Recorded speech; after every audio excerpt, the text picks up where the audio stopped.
le problème européen, la mondialisation.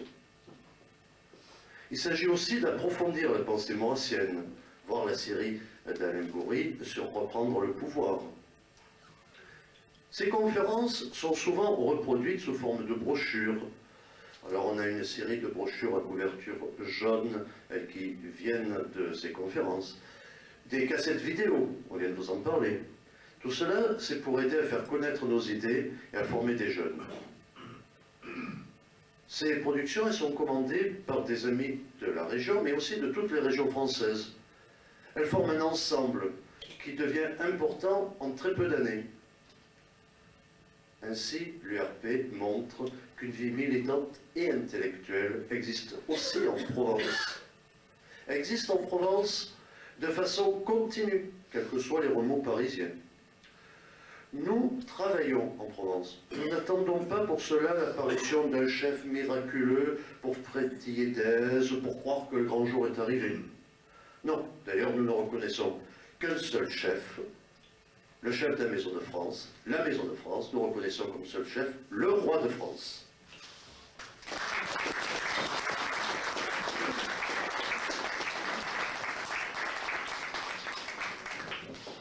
Michel Franceschetti vient de vous décrire en 5 minutes l'action qui était l'action de l'URP depuis des années, et c'est vrai qu'on a un gros matériel. On a un gros matériel qui est à votre disposition, qui est à la disposition de tout le monde, si vous voulez faire des réunions même individuelles chez vous. On a des brochures, bien sûr, dont tu vous as parlé. On a les cassettes vidéo qu'on pourra toujours vous reproduire sur votre demande. Il a quand même oublié quelque chose. Il a oublié, quand il a cité nos jeunes orateurs, nos jeunes, je dis toujours nos jeunes parce que je suis un petit peu plus vieux qu'eux, et pour moi ils sont toujours des jeunes, mais ils sont plus si jeunes que ça. Mais enfin, c'est quand même nos orateurs régionaux. On a la chance d'avoir ici une équipe de jeunes intellectuels. Il a cité Franck Lesteven, il a cité Jean-Baptiste Donné, il a cité Alain Goury. Il n'y a qu'un nom qu'il a oublié de citer et qui est quand même important, c'est le sien. Parce que Michel Franceschetti aussi fait beaucoup de conférences, beaucoup de réunions, beaucoup de brochures, et est intervenu au Beau, d'ailleurs plusieurs fois. On va donc passer maintenant au repas. Oui, je vois qu'il y a des gens qui sont impatients de passer au repas. Je vous demanderai de remercier toute l'équipe des jeunes femmes qui, autour de Sylvie Gault et de Catherine Bois, s'occupent de ces repas qui sont toujours excellents. Et je tiens à les remercier parce qu'on parle des orateurs, on oublie souvent de citer tout ce travail matériel qui est aussi extrêmement important.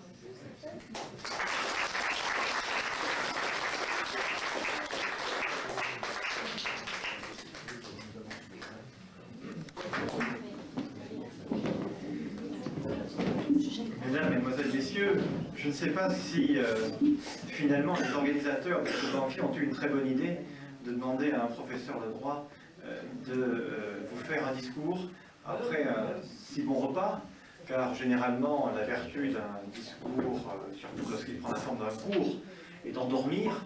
Donc j'espère ne pas vous endormir, et pour cela je vais essayer d'être aussi bref que possible. Alors, si nous étions ce soir dans un banquet républicain, je vous parlerai de ce qui nous divise, et à la fin, je monterai sur la table pour chanter la Marseillaise. Alors, comme je chante très mal, je ne vais pas monter sur la table, je ne vais pas vous chanter la royale, et comme nous sommes dans un banquet royaliste, eh bien, je vais essayer de vous parler de ce qui nous unit, c'est-à-dire du roi, ou plus exactement, de l'idée du roi, pour nous demander si c'est une idée actuelle, car cette question de l'actualité de l'idée royale, Dieu sait si elle nous est posée bien des fois, et je crois que nous pourrons, à la fin, du moins si je suis assez convaincant, passer de l'idée à la personne du roi, du moins du roi de demain. Alors pour savoir si l'idée royale est actuelle, eh bien je crois qu'il faut partir à la fois de la réalité et aussi des illusions. Il y a des réalités qui s'opposent manifestement, ou du moins c'est ce que l'on nous dit, à l'idée du roi, et du moins à son actualité. Et puis il y a des illusions aussi qui périodiquement viennent nous dissuader de l'actualité de cette idée royale et essaient de nous convaincre qu'il y a finalement d'autres issues, d'autres possibilités que le roi. Et je crois qu'aujourd'hui, ce qu'il y a de nouveau dans la situation actuelle, dans la situation présente que nous sommes en train de vivre, c'est que justement ces réalités que l'on nous oppose comme hostiles à l'idée royale, eh bien, sont en train de changer et sont en train au contraire de manifester l'actualité de l'idée royale. Quant aux illusions que certains ont pu avoir, eh bien, je crois qu'elles sont aussi en train de s'évanouir. Et donc, tout cela, eh bien, laisse la place, finalement, au roi qui se prépare et qui, demain, je crois, viendra. Alors, quelles sont les réalités que l'on nous oppose pour discuter, pour contester l'actualité de l'idée royale? Eh bien, ces idées, ces réalités que l'on nous oppose, eh bien, c'est tout simplement le fait même de l'existence des institutions républicaines qui sont relativement stables et que personne, au fond, ne discute, personne ne conteste. Aujourd'hui, la République paraît effectivement bien installée. Et donc, nous passons pour de doux rêveurs lorsqu'on évoque le roi. Et je crois qu'ici, il faut montrer très simplement que, justement, l'évolution des institutions républicaines va dans le sens qui nous est cher, dans le sens de ce que nous défendons, de l'actualité, d'une nécessité, plus exactement, de la monarchie. On a assisté en effet, dans toute l'histoire institutionnelle mouvementée de la France depuis 1789, à une sorte de glissement de régime qui était de plus en plus démocratique. On est passé de la monarchie constitutionnelle de Louis XVI, roi des Français, à la République, puis à des monarchies parlementaires au XIXe siècle. On est passé ensuite à la Troisième République, et puis, après la parenthèse de l'occupation, à la Quatrième, qui étaient des républiques parlementaires, des républiques démocratiques, dans lesquelles le pouvoir exécutif était réduit à sa plus simple expression. Et donc, effectivement, il y avait une sorte de sens de l'histoire, comme auraient dit les marxistes, s'il y en avait encore, eh bien, qui semblait aller dans le sens, effectivement, d'une démocratisation des institutions et qui semblait reléguer l'idée royale à un passé définitivement révolu. Or, il se trouve que depuis 1958, et quelles que soient les critiques que l'on puisse faire des institutions de la Ve République, le mouvement est inversé.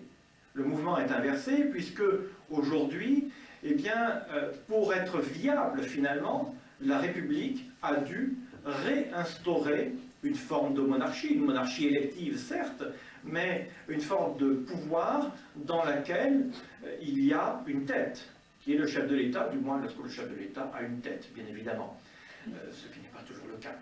Mais dans l'inspiration de ceux qui ont voulu ces institutions, eh bien, l'idée était incontestablement d'établir une sorte de monarque républicain qui rendrait la République viable. Or, on assiste aujourd'hui au phénomène absolument extraordinaire, finalement, d'après lequel, eh bien, il y a une sorte de contradiction entre l'esprit des institutions, du moins tel qu'il est présenté habituellement, qui est cette espèce d'esprit de monarchie républicaine, avec la réalité d'un État républicain qui se délite, qui se défait, et avec maintenant cette monstruosité qu'est cet exécutif à deux têtes, où l'on voit s'effacer finalement, peu à peu, avec l'effacement du chef de l'État, eh bien, ce qui constituait au fond le rêve des constituants de 1958. Ils ont voulu instaurer un régime républicain avec une tête. La tête est en train de disparaître.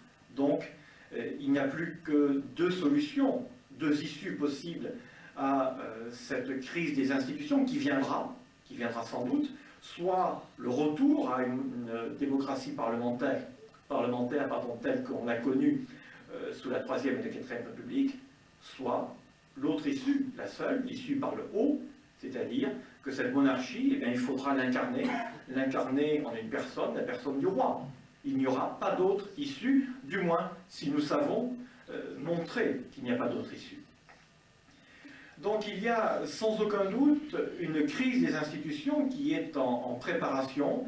Je crois que cette fois-ci, il faudra être prêt pour justement savoir saisir l'occasion qui, incontestablement, me semble-t-il, viendra. Cette occasion, il faudra la saisir et nous devrions être d'autant plus en position de la saisir que les illusions républicaines s'effacent, que les illusions républicaines sont en train de s'effondrer sous nos yeux. Périodiquement, il y a des mouvements qui apparaissent, il y a eu le boulangisme, il y a eu le poujadisme, il y en a eu d'autres, qui essaient de trouver une sorte de république nationale où on fait claquer des drapeaux et on chante des chansons, sans doute en montant sur les tables aussi à la fin des banquets. Tout cela pour flatter un petit peu cet esprit cocardier qui est très opposé finalement au nationalisme raisonné de nos maîtres de l'Action française. Mais il est bien évident que ces illusions font du mal, c'est vrai, et elles finissent toutes aussi lamentablement les unes que les autres. Nous sommes aujourd'hui en train de voir la fin d'une illusion avec les déboires du Front National. Eh bien, je crois que nous sommes... Ah pardon, j'avais dit que je ne parlerai pas de ce qui nous divise, donc je vais parler du roi. Mais toujours est-il que ces illusions-là, elles nous font, je crois, du mal et nous devons y résister. D'autant plus qu'elles nous éloignent justement de ce qui est la seule issue possible, la seule issue à la crise institutionnelle qui se prépare et qui est l'issue royale. Un principe ne peut s'incarner que dans une personne. Il est totalement irréaliste, et c'est sans doute le péché d'origine de la Révolution, de croire que les principes peuvent s'incarner dans des idéaux que l'on inscrit dans des textes constitutionnels. De même que la souveraineté nationale, lorsqu'elle n'est pas incarnée dans un souverain, disparaît, eh bien, de la même manière, une monarchie qui n'est pas incarnée dans la personne d'un roi n'est pas une monarchie viable, et les institutions de la Ve République nous en offrent l'exemple assez lamentable. Donc, je crois que la crise des institutions qui se prépare, eh bien, nous devons, cette fois-ci, lui donner la seule issue qui soit solide et qui soit raisonnable pour la France, c'est-à-dire l'issue royale. Et nous avons pour cela des atouts. Nous avons surtout, j'allais dire une chance, mais je crois pouvoir dire plutôt une grâce. C'est ce que disaient les orateurs du Congrès de la Restauration nationale. Nous avons un roi, bien sûr, et nous avons un prince qui se prépare à son rôle lorsqu'il sera le chef de la Maison de France, et qui s'y prépare très sérieusement et qui a une détermination, à la fois une prudence et une détermination qui sont assez remarquables. Alors, on peut évidemment le trouver trop prudent et trouver qu'il ne se montre pas suffisamment. Je crois qu'ici, il faut se montrer patient et se montrer aussi prudent que lui, mais la prudence n'est pas de la lâcheté, n'est pas même de la frilosité ou de l'effacement. La prudence est une vertu, et une vertu politique importante. Et le duc de Vendôme, puisque c'est de lui dont il s'agit, vous l'aviez deviné, eh bien, est un prince prudent, et c'est aussi un prince déterminé. Sa détermination est même parfois surprenante. Maître Trémollet de Villers, dans l'extrait de son discours que vous avez entendu tout à l'heure, évoquait cette autorité qu'il a. L'autorité, c'est la possibilité, l'aptitude à apporter des réponses aux questions que l'on pose. Et Maître Trémollet de Villers le disait tout à l'heure.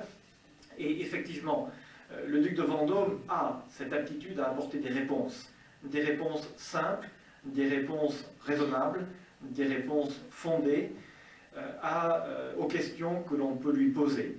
C'est sa manière, à lui, de se préparer à son rôle. Il se prépare à répondre aux questions de la France, aux questions institutionnelles qui se poseront. il a pour cela une activité qui n'est pas encore étalée sur la place publique, c'est vrai, mais une activité qui est une activité politique, et il est très déterminé à mener cette action politique. Il l'amènera avec ses moyens, avec ses méthodes, avec sa personnalité, mais il faut être sûr qu'il l'amènera. Et je voudrais que ce soir, vous ayez la conviction réelle et profonde que la restauration de la monarchie n'est pas une utopie, n'est pas une idée en l'air, mais qu'avec un prince tel que lui, eh bien, c'est une possibilité réelle. Encore une fois, les institutions vont connaître une crise. Le prince sera là, il se prépare, il sera là, le moment venu. Eh bien, je crois que nous avons là deux éléments qui peuvent renverser le cours des événements, le cours de l'histoire, et il ne manque qu'un seul élément peut-être. Et cet élément, c'est nous. Car il est bien évident que les solutions politiques ne s'imposent pas toutes seules. Il faudra les imposer, et il faut pour cela un mouvement intelligent, un mouvement puissant, un mouvement raisonnable et prudent, à l'image du prince que nous servons, mais il faudra un mouvement qui soit là pour l'aider, pour le soutenir, et pour, le moment venu, imposer la solution, la seule solution politique possible au problème constitutionnel français qui se posera. Donc je crois qu'il faut ici être conscient de la possibilité d'une action politique royale, qu'il faut être conscient que même si nous ne sommes pas nombreux ce soir, eh bien nous avons entre les mains, j'allais dire, eh bien la clé finalement des questions qui se poseront demain. Il faut en être conscient, il faut être conscient du trésor finalement que nous portons, et il faut le porter intelligemment, avec prudence et avec aussi détermination.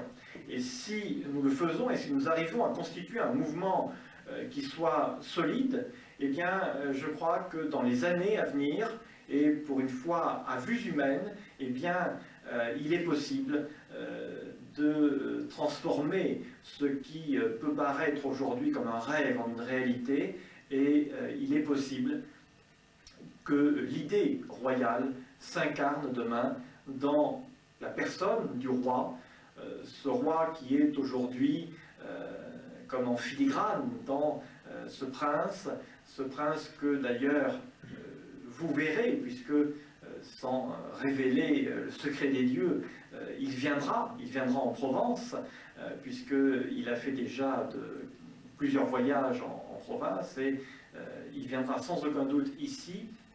Il se sera, enfin ici en Provence, pas forcément dans les locaux du RP bien entendu, mais il viendra en Provence, et je crois qu'il faudrait que nous soyons prêts à l'accueillir dignement, de manière à ce que ce voyage, qui pourrait avoir lieu en l'an 2000 par exemple, ce serait une belle date, 100 ans après l'enquête sur la monarchie, puisqu'on évoquait tout à l'heure le centenaire de fondation de l'Action française, eh bien, ce serait là peut-être un objectif que nous pourrions nous fixer en Provence, préparer la venue du prince en attendant la venue du roi.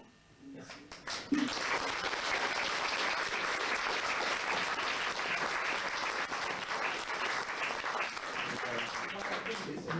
Jean-Baptiste Chevalier vous a un petit peu dévoilé nos batteries.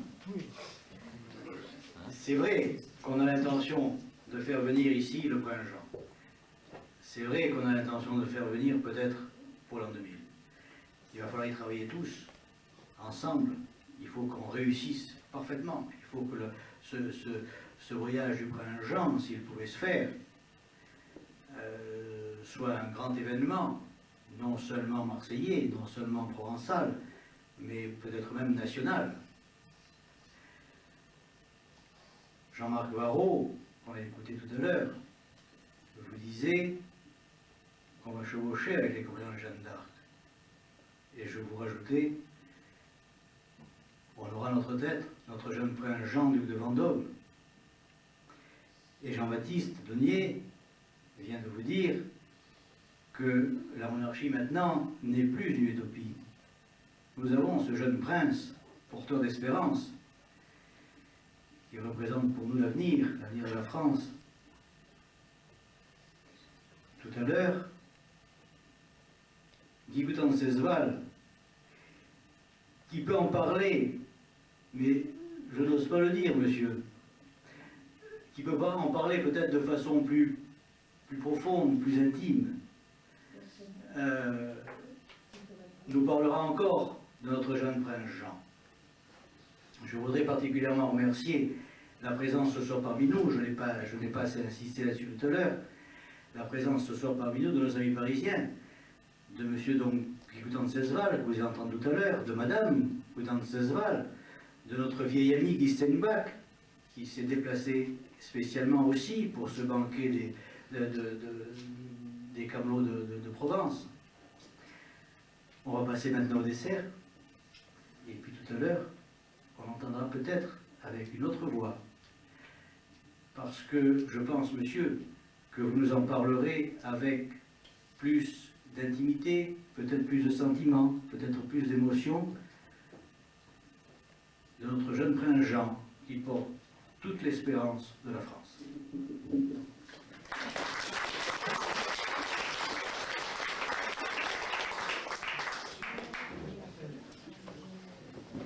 passe tout de suite la parole à M. Boutang-Cesval, que je me remercie encore beaucoup d'être parmi nous ce soir.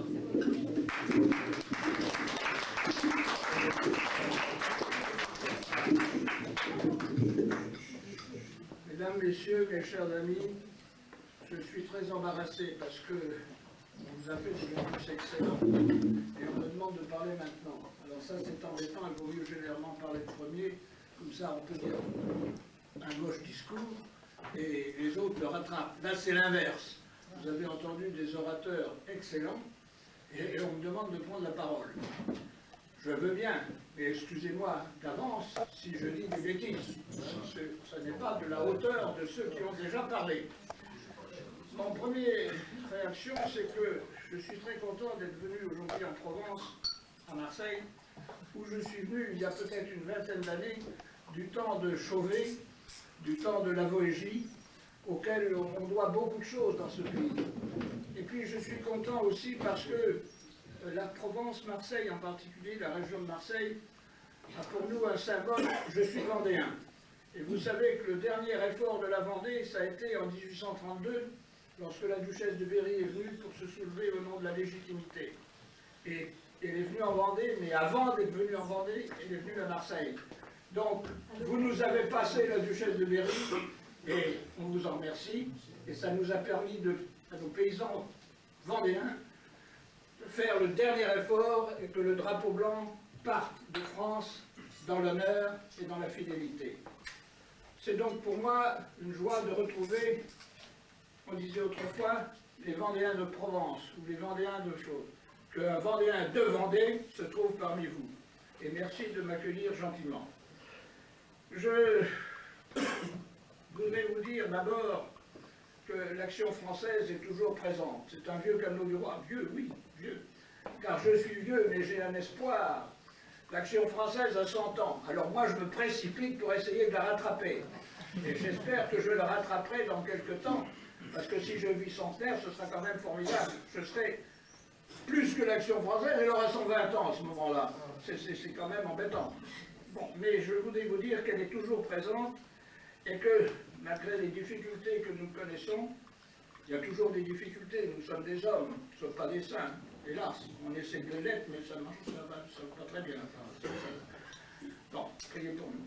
Donc, l'action française a 100 ans, et elle est toujours présente, et elle est surtout toujours jeune. Nous avons eu des difficultés, vous le savez. Ces difficultés font que maintenant, il y a d'un côté, il y a le journal Action française, et il y a le mouvement La Restauration nationale. La Restauration nationale, qui est le vieux mouvement d'action française, a repris sa force parce qu'il a repris son autonomie financière, et surtout, il repart sur des bases nouvelles. Vous avez vu au congrès où nous étions tout à l'heure, oui, par l'appareil, nous étions à ce congrès, ça a été le congrès du renouveau. L'action française vit, l'action française est là, Et c'est à nous, le programme qu'on nous a donné, de le réaliser. Parce que, tout à l'heure, vous le disiez, monsieur le professeur, on fait des discours, mais il faut qu'ensuite il y ait quelque chose. Parce que si on ne fait que des discours, on est gâté, il y a un parlement pour ça. Ils sont là pour faire que ça, puisqu'il n'y a rien qui vient après. Donc, il faut absolument que nous prenions vraiment par la main, par tout ce que vous voudrez, pour donner à l'action française, pour donner à la Restauration nationale ce grand mouvement d'espérance, ce mouvement d'espoir.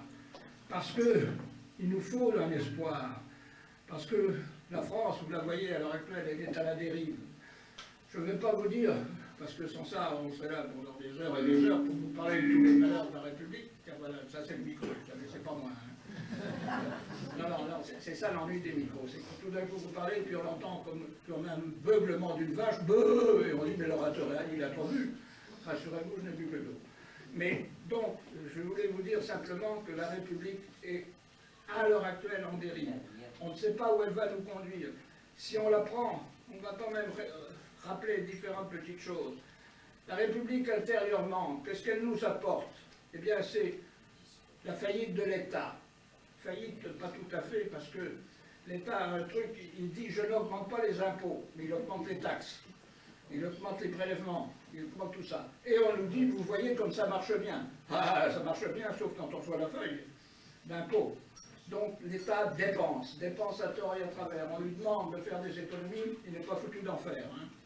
Parce que quand il fait une économie, on nous la fait payer en impôts.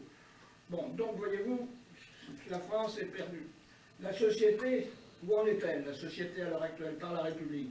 Ah, mais la société, on va la changer. On va, vous comprenez, le mariage, c'est pas suffisant, il faut faire un sous-mariage pour repeupler la race, pour que les fédérasses puissent se marier entre eux, pour avoir des enfants, pour qu'ils puissent comme ça continuer la nation. Et on nous donne le Pax. Le Pax qui d'ailleurs, voyez-vous, la fausseté des gens, la première fois où ça s'est passé devant le Parlement, il y a une partie de députés qui étaient un peu trouillards, et ils ne voulaient pas voter contre leur parti, bien sûr. Hein. Alors ils ont dit, mais on est pris par nos occupations. Je t'en fous, c'était pour aller en province et passer le week-end. Et c'est comme ça que ça n'a pas marché. Alors du coup, maintenant, ils vont être obligés de faire passer ce Pax, parce que vous savez, les députés, c'est comme ça, moi j'en connais bien, j'ai des amis qui sont députés. Un jour, je discute avec un de ses amis, je dis, qu'est-ce que tu penses de ça? Je pense ci et ça.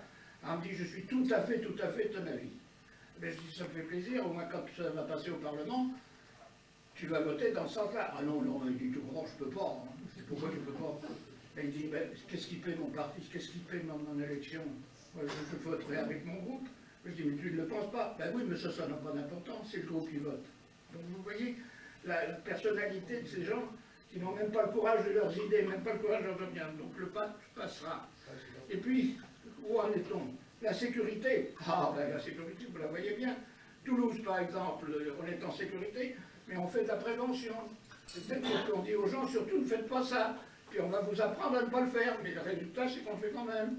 Donc les gens, la sécurité, le gouvernement, nous feront encore des grands discours sur la prévention, sur la méthode pour ne pas que les jeunes meurent, se révoltent, etc. Mais ils se révoltent. Et alors après, on dit, bon, on refera de la prévention. On ne passe son temps qu'à faire de la prévention. On ne fait pas de répression. Bon, ce qu'on demande, c'est de la répression, c'est pas de la prévention. La prévention, ça ne sert à rien. Si vous dites à un type, ne te saoule pas et qu'il se saoule la gueule tous les soirs, il n'y a plus de prévention. À ce moment-là, il continue. Bon, la politique, c'est la démagogie. Les politiciens, n'en parlons pas. Les politiciens, quel est le grand espoir d'un politicien? Le grand espoir, c'est d'être un jour président de quelque chose. Pourquoi? Pour avoir une voiture de fonction, pour avoir un chauffeur, pour avoir aussi un palais, parce que vous savez, c'est très intéressant d'être logé gratuitement, d'avoir des gens qui sont à votre disposition, des gens qui vous traitent. Et puis on se dit, dans 4 ans, ça passe, je risque de ne plus être élu. Alors il faut que je continue, parce que c'est pour eux, c'est un déchirement. Vous savez, ils quittent tout ce qui fait leur vie. Il faut être élu. Et pour être élu, ben, il faut flatter la population, il faut leur raconter des tas de trucs, il faut leur dire... comment? Oui, absolument. Il faut leur dire, demain, vous aurez... venez me voir, etc. D'ailleurs, les députés, vous savez, moi je les méprise profondément. Il faut vous dire combien ils sont compétents. j'étais avocat, j'ai reçu un jour à mon cabinet à Paris 2 députés. Je dis, qu'est-ce qu'ils viennent faire chez moi? Et alors les 2 députés viennent me voir, ils m'ont dit, voilà, on voudrait vous demander une consultation parce que nous avons voté une loi récemment, mais nous n'y comprenons rien. Alors vous êtes juriste, peut-être vous comprenez quelque chose, pouvez-vous nous l'expliquer? Autrement dit, je donnais une consultation sur une loi que je n'ai pas votée, qu'ils avaient votée mais qu'ils n'avaient pas compris. Vous voyez ce à quoi servent nos députés? Ça ne sert à rien. Ça ne sert à rien. Ça peut servir quand même plus tard dans un musée. Dans un musée, plus tard, le musée des Antiquités, on mettra des députés en disant celui-là, il a voté des lois auxquelles il n'a rien compris. Donc c'est quand même une référence. Voilà nos politiciens. Et puis, vous savez, il y a quand même une autre chose qui est intéressante, c'est que si on peut avoir une petite combine pour un marché, pour une chose comme ça, en demandant une petite grappe, vous savez, ça s'appelle... Non, c'est des honoraires, c'est tout ce que vous voudrez. C'est quand même des postes intéressants. Ils gagnent tant, mais en réalité, ils font fortune. Moi, je connais des gens comme ça, et vous en connaissez aussi, qui n'ont fait que de la politique, qui n'ont pas eu de situation et qui n'avaient pas d'argent et qui terminent leur vie avec beaucoup d'argent. Mais d'où vient cet argent? Il y en a un peu à nous là-dedans, mais ils ne nous le donnent pas. Donc vous voyez, sur ce plan, la famille fout le camp aussi, le Pax, l'avortement, les pilules à droite et à gauche. Mais c'est pas parce qu'on va donner des pilules pour revigorer le vieillard qu'on va supprimer les autres pilules. D'ailleurs maintenant, puisque tout va marcher par pilule, on devra donner des pilules aux députés. Donc la France, intérieurement, ça va. Alors extérieurement, alors là c'est bien mieux, parce que là il y a l'Europe, vous savez, l'Europe c'est formidable. Qu'est-ce que c'est l'Europe? Vous voyez d'ailleurs tous les résultats de l'Europe, c'est quelque chose, quand il y a une intervention, les Américains se foutent pas mal de l'ONU d'ailleurs, vous l'avez vu récemment. Bon, l'Europe dit on va intervenir, on va faire ci, on va faire ça. Alors ils se réunissent parce que c'est intéressant les voyages, vous savez, on est reçus, il y a des réceptions, il y a des machins, puis on peut toujours vendre quelque chose à droite et à gauche, donc c'est bien. Ben, l'Europe, on nous promet l'Europe. Et la France là-dedans, zéro. La France, ce sera un matricule. On aura l'Europe, et nous, sans souveraineté française, nous serons, même pas un district, nous serons un matricule. Mais je pense que dans quelque temps, si ça continue comme ça, on supprimera le mot France, et on aura un numéro de sécurité sociale, ou un numéro comme ça. Moi je vois très bien les Républicains institués dans l'Europe, la France, ça s'appellera AF 1789, et les autres s'appelleront je ne sais plus quel numéro, parce que nous sommes tous matriculés, nous avons, autrefois il n'y avait que certaines personnes qui avaient des cartes, mais nous maintenant on en a beaucoup, nous sommes tous en carte. Donc voyez-vous, je crois que ça, la souveraineté française fiche le camp. La France fiche le camp, grâce à ces gens, à ces politiciens. Alors on nous veut faire signer des traités, le traité de Maastricht, le traité d'Amsterdam, tout ça, en nous disant, mais l'euro, ça c'est une complication, j'ai jamais été foutu, moi, de me mettre au nouveau franc. Alors vous vous rendez compte, il va falloir que je reparte de l'ancien franc pour convertir en nouveau franc, pour reconvertir en euro. Personne ne va rien y comprendre, sauf ceux qui vendent des machines, sauf ceux qui... Et puis quand même, il y a des marchés à prendre là-dedans, c'est intéressant. Voyez-vous, donc la République favorise, c'est un terrain. Autrefois on met de l'engrais dans les terres, mais là on ne met pas de l'engrais, on met des bâchisses dans les affaires.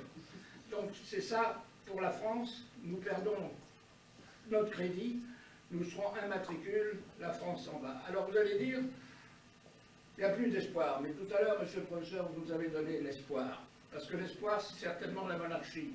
Mais la monarchie, la situation à l'heure actuelle, dans la France, on dit « aide-toi, le ciel t'aidera ».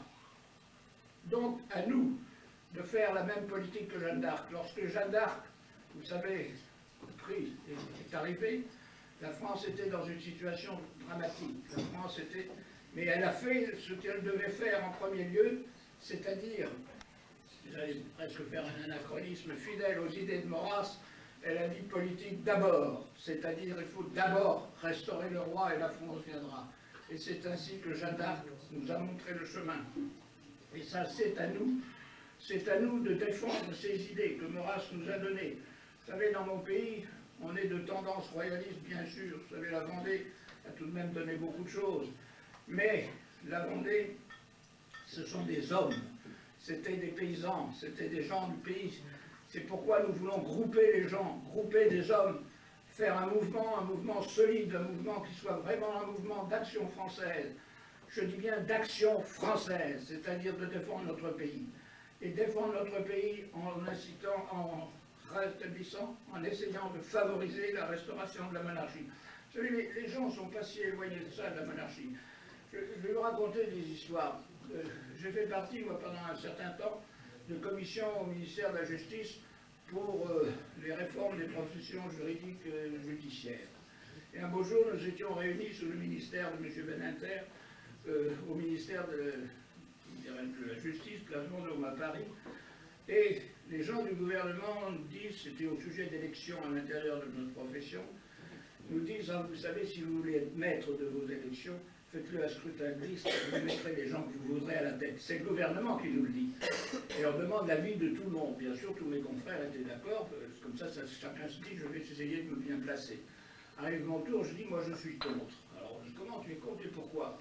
Je dis, parce que c'est pas démocratique. Ils me disent, comment c'est pas démocratique? C'est toi qui nous appelles la démocratie? Ben, je dis, vous l'oubliez, il faut bien que quelqu'un vous la rappelle. Alors à ce moment-là, un de mes confrères qui connaissait mes idées me dit, oui, mais alors si on te suit, il faut dire vive le roi. Ça passait place Vendôme. Et alors tout le monde, à l'unanimité, gouvernants socialistes compris et mes confrères, ont dit, bien alors pour toi, vive le roi. Donc vous voyez que le mot roi ne les choque pas, puisque c'est au ministère de la Justice qu'on le dit. Donc il faut donc, comment dirais-je, maintenir notre fidélité à cette monarchie qui n'effraiera pas les gens. J'ai accompagné le comte de Paris très souvent dans des tas de réunions, puisque j'ai été pendant 25 ans à son conseil. J'ai vu les ministres, j'ai vu tous ces gens-là se mettre à plat ventre, si je peux dire, enfin pas physiquement, bien sûr. Il aurait fallu les ramasser. Mais intellectuellement, en disant comment, qu'est-ce qu'on va lui dire, comment l'appelle-t-on, qu'est-ce qu'il faut lui faire, etc. Mais ils étaient tous ravis, ils étaient tous béats devant un prince. Donc voilà, si vous voulez, je crois, M. Le Canuet m'a dit un jour, à un dîner comme ça, oh, vous savez, moi, je ne suis pas du tout hostile à la monarchie. Le président de votre conseil général, non, c'est pas votre département, à Avignon, avec qui je dînais un jour accompagnant le prince Jean et le duc d'Angoulême, me dit au dîner, ah, vous savez, moi, socialiste, il n'y a que les socialistes, nous sommes quand même pour la monarchie aussi. Tous ces gens-là, si demain ils apprennent à la radio, la monarchie est rétablie, mais au contraire, ils iront tous en disant, mais vous savez, moi, j'étais aussi royaliste, mais en dedans, parce que c'est beaucoup plus important d'être en dedans qu'à l'extérieur. Mais moi, vous savez, c'est grâce à moi. Hein. Alors, si je pouvais être un peu député, un peu sénateur, un petit peu facetteur, un petit peu quelque chose, ça est arrivé. Rappelez-vous, en 1814, quand Louis XVIII a été restauré, qu'est-ce qui s'est précipité? C'est Talleyrand, c'est Fouché, c'est tous les maréchaux d'Empire qui avaient dit qui défendraient Bonaparte jusqu'au bout et qui demandaient tous des prébendes. Donc la monarchie n'est plus, à l'heure actuelle, un sujet d'hostilité vis-à-vis des gens, ils sont tout prêts à l'accepter. Mais, comme vous le disiez, monsieur le professeur, on ne peut pas faire la monarchie par seulement des traités, par seulement des discours et des textes. La monarchie, c'est quelque chose de réel. Il ne faut pas que, voyez-vous, que les royalistes soient des gens qui pensent que la monarchie, elle est très bien, parce que dans leur bibliothèque, ils ont des livres qui parlent du roi, mais eux ne font rien. La monarchie, elle est incarnée. On ne peut pas restaurer une monarchie si on n'a pas un prince pour l'incarner. Or, nous avons cette chance en France. C'est que la Providence nous a aidés, et elle nous aide. Dans les besoins dans l'avenir qui va devant nous, il nous faut un prince. Nous avons ce prince. C'est le prince Jean, le duc de Vendôme. Vous savez, je le connais beaucoup, pour la raison suivante que depuis, il a 33 ans, et depuis 33 ans, je me suis occupé de lui, de son frère, après les malheurs qu'ils ont eus dans leur famille. C'est un garçon sérieux. Ce sont, lui et son frère, profondément chrétiens. Et le devoir de ce n'est pas pour eux être chrétiens simplement, comment dirais-je, dire « moi je suis chrétien ». C'est de pratiquer dans leur intimité le christianisme, les vertus du chrétien. Ils étaient ensemble au moment où le Saint-Père est venu à Paris. Mais ils n'étaient pas avec des attachés de presse comme d'autres qui disaient, moi, le prince un tel est là. Non, ils ont fait leur boulot, mais leur boulot de bénévoles dans cette cérémonie. Et alors, leur caractère, c'est d'être attachés à toutes nos valeurs, à tout ce que nous faut. Le prince Jean, reparlons-en, a fait des études sérieuses. Il a d'abord fait la philosophie à l'IPC. Je ne sais pas si l'IPC vous connaissez, c'est l'Institut de philosophie comparée. Et il a terminé en faisant un mémoire qui s'appelle La notion du bien commun. C'est toute l'étude sur laquelle les politiciens ou les hommes politiques doivent se préoccuper du bien commun, car nous devons défendre le bien commun. Puis après ça, il a fait le droit à la Faco, à Paris. Et comme ce n'était pas suffisant, il a voulu avoir l'expérience de l'extérieur et il a fait 1 an d'université aux États-Unis, dont il est sorti avec un Master of Business. Je parle l'anglais très mal, mais enfin j'espère que vous avez compris. Master of Business. Merci, Paul. Bon, donc vous voyez, son bagage intellectuel est là, mais aussi surtout. Et ça, c'est une chose, moi, qui m'a frappé depuis sa jeunesse. C'est un garçon réfléchi. Les 2 frères s'entendent excessivement bien. Le prince Eudes, qui va se fiancer dimanche prochain, vous y penserez dans vos prières, le prince Eudes a été son adjoint, si je peux dire, et l'a toujours accompagné. Les 2 frères s'entendent merveilleusement. Il n'y a pas de question de, comme disaient les frères de notre ami, là, qui ne s'entendent pas. Ils s'entendent très bien. Eudes soutient son frère et est respectueux de son frère. Il n'est pas celui qui dit « moi je veux être le premier ». C'est quand on dit à Eudes quelque chose il faut faire, il faut en parler à Jean, parce que Jean décidera, etc. Et ce que vous avez dit, il est très réfléchi. Vous savez, quand on pose une question, moi je le connais beaucoup, quand je lui dis « Jean, il faudrait que tu fasses ça hein », il me répond « je vais y réfléchir hein ». Et le lendemain, il me dit « bon, d'accord ou pas d'accord ».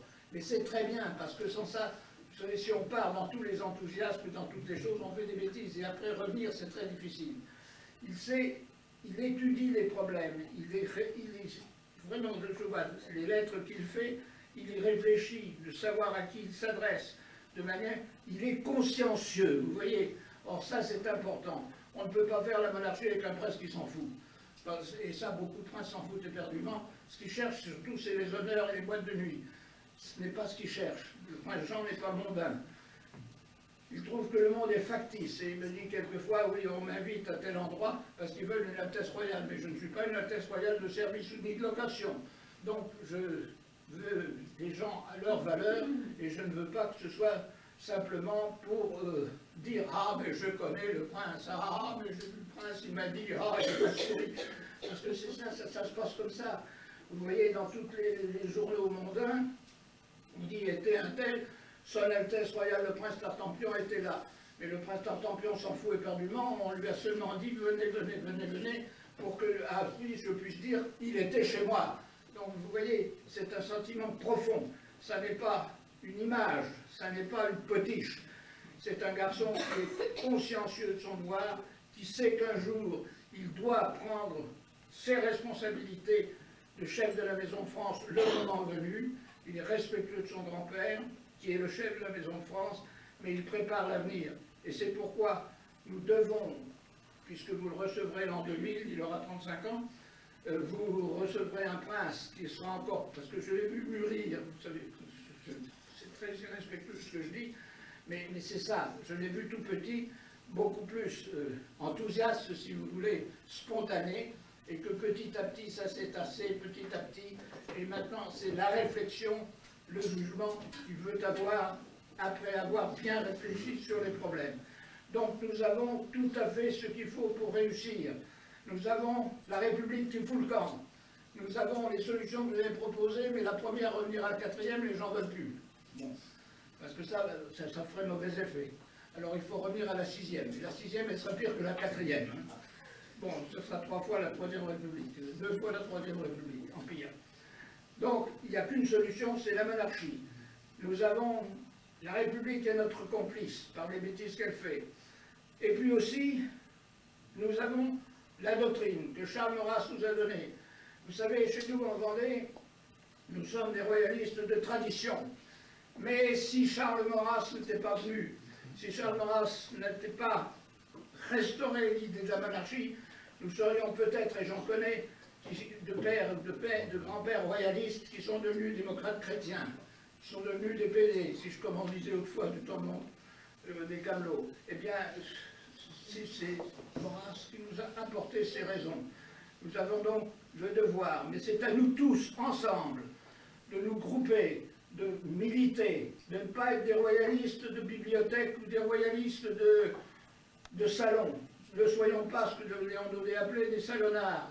Soyons des royalistes militants. Nous voulons le roi. Et nous voulons le roi et nous l'aurons. Nous l'aurons parce que c'est notre volonté. Et puis surtout, parce que depuis 1793, des milliers de gens sont tombés pour la cause du roi, sont morts, ont donné leur sang. Dans mon pays, si vous prenez la terre de Vendée dans la main et que vous la pressez, c'est du sang qui sort. Et c'est du sang de royalistes, c'est du sang de ceux de nos grands-parents, de ceux qui sont morts. Et à ceux-ci, à tous ceux qui sont, depuis cette époque, depuis tous ceux qui sont tombés martyrisés, meurtris, femmes, enfants et vieillards, c'est aussi là qu'il faut associer ceux de nos camarades des Camelots du Roi. Oui, nous les avons bien connus, comme Marcel Langlois, comme tous ces types qui sont morts eux aussi, et toute cette pléiade, si je peux dire cette pléiade de morts, qui est certainement au ciel, au paradis, qui pense à nous, et notre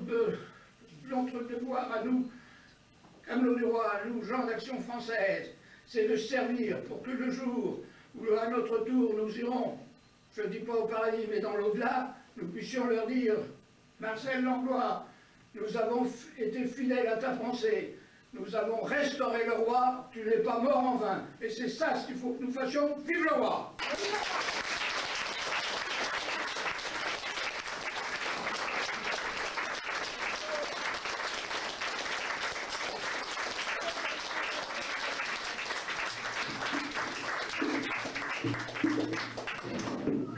Que dire après tant d'émotions? Que dire après que, écoutant Cesval, évoquer le souvenir de Marcel Langlois? Que dire après que Guy Coutan de Cesval ait évoqué tous nos morts? Que dire après que Guy Coutan de Cesval ait évoqué aussi parmi nous, et je ne l'ai pas fait parce que je savais que Guy Coutan de Cesval allait faire, le souvenir de Pierre Chauvet et de Jean Lavoégie, qui tous les deux nous ont tant apporté à l'Union royaliste provençale et à l'Action française. Que dire d'autre que merci. Merci Guy Coutan de Cesval d'être venu ce soir. Merci pour ce que vous avez dit. Merci pour ce que vous avez dit du prince Jean, ce qui est quand même le capital, avec tous les souvenirs que vous avez évoqués, tout le sang que vous avez évoqué, tout le souvenir de nos morts. Il nous reste l'espérance, il nous reste le prince Jean.